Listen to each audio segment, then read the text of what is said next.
istiqomah nuansa Islami. Masya Allah, tabarakallah, ikhwan fillah dimanapun berada yang dirahmati oleh Allah Subhanahu wa Ta'ala. Berjumpa lagi bersama RGTV, channel kesayangan kita semua. Pada kali ini kita akan bersama-sama mendengarkan sebuah kisah dari tanah Papua. Salim Wamear menceritakan bahwa beliau pergi dari Papua dan merantau ke kota Jakarta.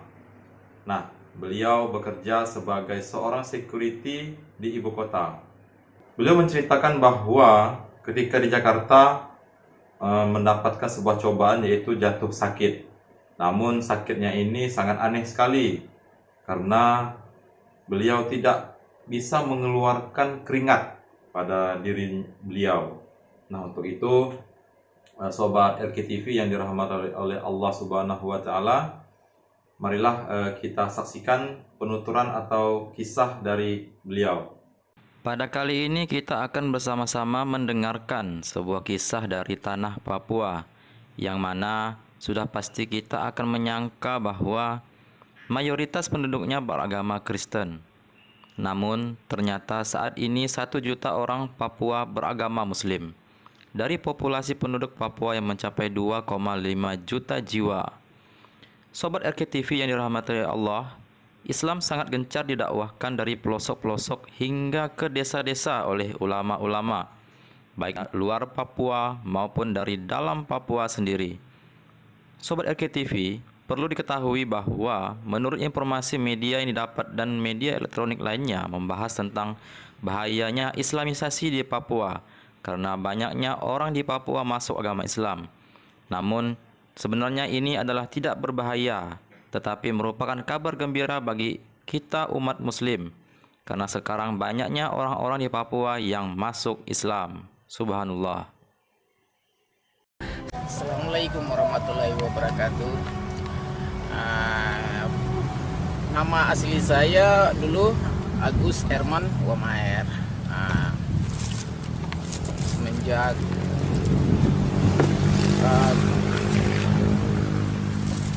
tahun berapa?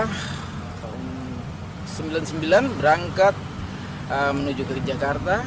Itu masih statusnya non-muslim. Dengan niat ke tempat kakak dan sampai di sana kerja di jalan. Kalau dibilang kasarnya di sana preman kalau kulit hitam.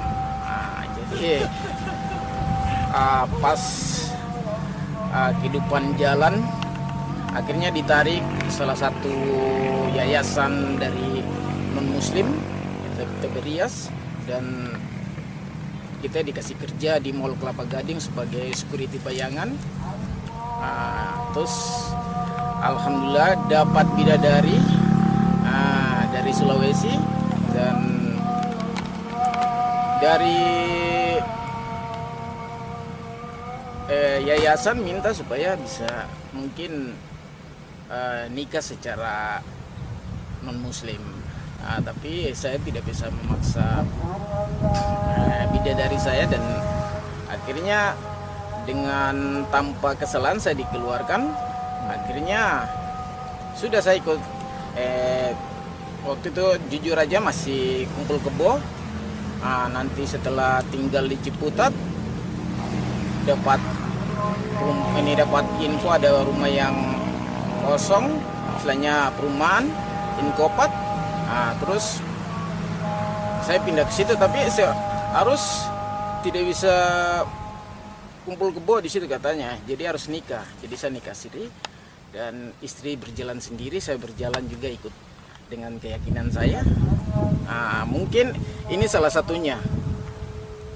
Ini salah satunya masih peninggalan yang masih tinggal sampai saat ini. Ini mungkin Pak Haji lihat. Dan saya bangga. Mungkin Pak Haji lebih tahu ini yang disebut tidak dikenal di dunia tapi dikenal di langit. Mungkin siapa namanya Pak Haji? Saya mungkin ya. Saya tahu kisah itu. Jadi ini saja yang ditinggalkan. ditinggalkan untuk ini Salim ini masih ada. Dan pada saat itu seluruh badan tuh habis dengan ini, dengan muka tidak begitu kelihatan. Di apa ini? Saya kurang tahu Pak Haji, itu pada saat itu saya sakit dan saya tidak tahu. Tiba-tiba ini timbulnya di sini, tapi makin lama besar menutupi semua. Jadi rambut apa semua hilang. Kepala saya mungkin sudah besar begini dengan ini. Oh, jadi sakit waktu itu. Pada saat itu sakit. Jadi sudah akhirnya langsung saya minta sama istri, karena pada saat saya masih di situ yang perhatikan saya mungkin kebanyakan dari umat Muslim pada saat itu, karena saya berteman dengan ada orang dari Tasikmalaya namanya Deden. Saya suka bantu di musola. Akhirnya waktu saya sakit saya suka dibantu dari musola. Dari ada teman-teman yang kita biasa ngopi, mereka bantu. Jadi dari situ saya panggil istri, selang Dek, sini Dek, kamu ke musola, kasih tahu orang musola. Nah, bilang saja pada saat itu bukan saya bilang syahadat, tapi saya bilang saya mau masuk Islam. Pada mereka datang langsung bertanya ini mungkin paksaan atau apa. Saya bilang tidak, daripada di rumah mungkin ada 2 tiang ya yang berdiri, biar saya yang begini yang mengalah ikut. Tapi sakit saya bukan tambah sembuh Pak Haji, sakit tambah lagi, sampai istri mengatakan bahwa aku kembali aja ke agama yang lama sudah. Tapi saya sudah tekad sudah, kalau memang mati ya sudah dalam keadaan Islam dan Muslim. Iya Muslim. Pada saat itu saya tidak tahu, mungkin yang mau dibilang Islam KTP ya cuma ikut-ikut waktu itu. Alhamdulillah akhirnya bertahan, tapi tambah wah itu sudah jalan, sudah itu orang saja jarang mau dekat karena badan sudah bau semua. Oh begitu ya? Iya, badan sudah pokoknya sudah muka asli begini sudah tidak ada. Jadi sudah hancur semua. Akhirnya ada kakak yang dulu di Jakarta yang saya itu bisa sembuh nih, bagaimana prosesnya? Nah pada saat itu bawa ke orang pintar di Bojonggede, dekat stasiun Bojonggede, Depok. Dia cuma bilang sama istri, ini kirim pulang saja ke Papua. Ya, insya Allah kalau memang mati mungkin istilahnya dia bilang berangkat tapi jangan murtad. Jangan murtad. Jadi kalau memang mati itu dalam keadaan Muslim, tapi kalau Allah tidak izinkan pasti. Alhamdulillah pulang ke sini, liku-liku di sini juga, mungkin dari keluarga, dari tetangga, memang banyak yang tidak tidak terlalu melihat saya karena saya sudah pindah. Banyak fitnaan atau kataan-kataan yang ini saya cuma menangis. Dan ada salah satu almarhum Ambok Musa, itu salah satu dari Sulawesi, dari Bugis. Dia mengatakan kamu tahu arah kiblat, tayamun, kamu sholat, insya Allah pasti Allah dengar. Iya. Jadi orang ini Muslim di sini sampai datang tuh cuma menangis. Kamu sudah Muslim, karena mereka lihat keadaan saya sudah memang kritis, tinggal tunggu waktunya. Jadi pada saat itu mereka sudah nangis, waduh dia sudah Muslim, katanya sudah hancur begini.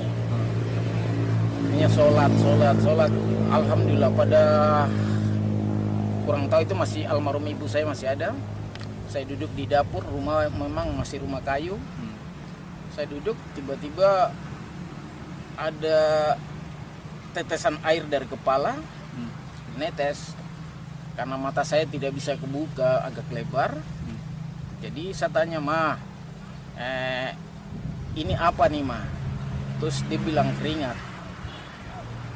Akhirnya karena selama saya sakit itu saya tidak pernah merasakan keringat. Oh begitu. Saya tidak pernah merasakan keringat. Dari situ saya bersyukur. Saya tinggal cuma itu mengucap Alhamdulillah ya Allah, Alhamdulillah ya Allah, Alhamdulillah ya Allah. Lewat 1 bulan mulai kulit yang asli itu mulai kembali dari sudah mulai perlahan sembuh ya. Dari kepala dia turun Masya sampai kaki. Masya Dari situ alhamdulillah saya sudah bisa sholat. Walaupun sholatnya tuh ngumpet-ngumpet, isi kain sarung sama baju koko, jalan dekat masjid langsung masuk ambil air wudhu juga masih ngumpet-ngumpet. Ya. Doa saya di situ cuma bilang, ya Allah, saya pingin seperti saudara-saudara muslim saya yang lain, dari bisa pakai baju dari rumah ke masjid. Itu dari 2008, 2009, 2010 Allah kabulkan. Luar biasa ya. Allah kabulkan, saya bisa pakai baju dari rumah, bisa sholat. Alhamdulillah. Akhirnya ikut jamaah tablik, bisa berangkat istimewa di Sentani, keluar 40 hari. Setelah sudah di sana kita banyak zikir. Dibilang daripada melakukan yang sia-sia. Akhirnya sampai di sini saya zikir. Mungkin warga di sini karena pengaruh tentang sinetron, pasti dukun tuh pakai, kalau mau santet pakai tasbih. Akhirnya ada yang meninggal, saya dituduh yang mungkin saya yang santet. Akhirnya banyak sekali ada ajakan-ajakan untuk kembali, dia mau kasih iming-iming apapun, tapi saya tetap tolak. Akhirnya saya diteror segala macam rupa. Pokoknya setiap HP baru beli saja habis, hancur. Akhirnya saya ditarik, bawa ke kota dekat Pasarkan, dan saya aktivitas. Alhamdulillah dari situ aktivitas masjid lancar. Alhamdulillah, sampai ada yang non muslim juga berkata, mereka tidak marah, cuma berkata, loh, orang muslim yang itu saja dia tidak sibuk pulang balik, dari subuh pulang, duhur pergi pulang, asar pergi pulang. Dia tidak, yang muslim yang lain saja ada santai-santai, tidak sibuk pulang pergi. Dia baru masuk Islam sibuk pulang pergi masjid. Akhirnya salah satu tokoh Islam, dibilang Panglima Haji Ape, perintahkan saya kembali karena di Arfai dia sudah kasih tahu sama orang-orang bahwa jangan ganggu Muhammad Salim. Akhirnya saya kembali ke markas saya, Masjid Al Ihsan, Lokpon Arfai. Jadi saya kembali, sudah hari-hari alhamdulillah saya aktivitas, saya tunjukkan, ketemu teman yang dulu bersama-sama mabok, saya kasih tahu, oh ya itu uang kamu, tapi kalau kamu minum banyak air putih, biar minumannya tuh cepat turun, bersamaan dengan mungkin lagi kita buang air. Saya bilang, saya tidak larang bahwa jangan minum itu begini-begini, tidak, saya tidak pernah katakan, karena saya juga nanti bilang dulu mantan terus, sekarang mau kasih tahu. Jadi alhamdulillah saya kasih tahu terus apa yang pokoknya saya tahu. Setiap saya mau katakan sesuatu, pasti saya banyak istighfar, saya minta petunjuk dari Allah. Pasti kalau memang tidak ada petunjuk, saya diam, mendingan saya diam daripada saya berbicara. Akhirnya mereka bisa mungkin tersinggung. Iya, jadi alhamdulillah ada teman katakan, Salim, kalau kamu mau ada yang katakan kamu aji, kamu aminkan. Alhamdulillah saya aminkan. Bersamaan lagi pas dapat kabar berangkat haji 2017 tapi gagal. 2018 kita bisa berangkat. Di situ juga dapat bidadari lagi. Jadi Allah kasih berangkat haji, kasih dapat istri. Masya Allah, double ya. Iya, tapi double. Tapi yang luar biasa Pak Haji Salim ini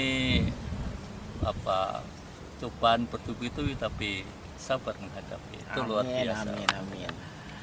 Barangkali mungkin itu Iya. ya ini jadi ini beliau meskipun ini sekarang ini aktivitas luar biasa dan setelah jadi muslim jadi tenang lah ya. Jadi Haji, ya.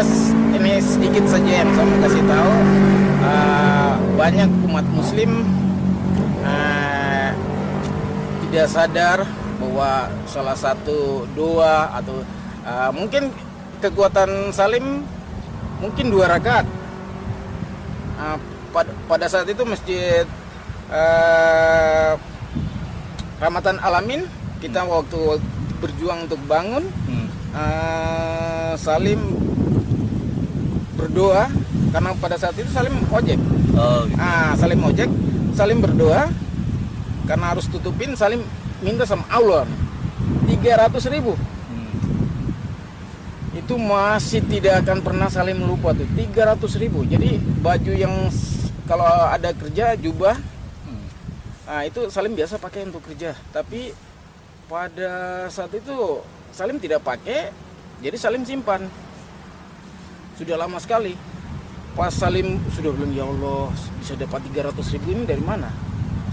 Jadi sudah pergi sholat duhur, balik mau berangkat kerja, Salim pakai baju. Terus raba di sak itu, wah ini ada kelihatan ada bunyi. Jadi ambil Ada 50.000 tuh, pokoknya ada 6 daun tuh di dalam. Masya Allah. Jadi Salim berpikir, masih ingat-ingat ini uang dari mana?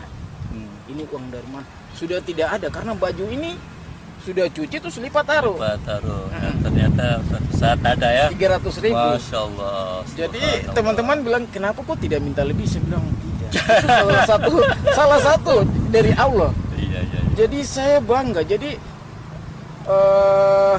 saya begitu yakin. Jadi untuk saudara-saudara muslim yang banyak kekurangan, banyak cobaan, banyaklah Sabar ya. Ya sabar, banyak Insya Allah. dekat sama Allah. Insya Allah pasti Allah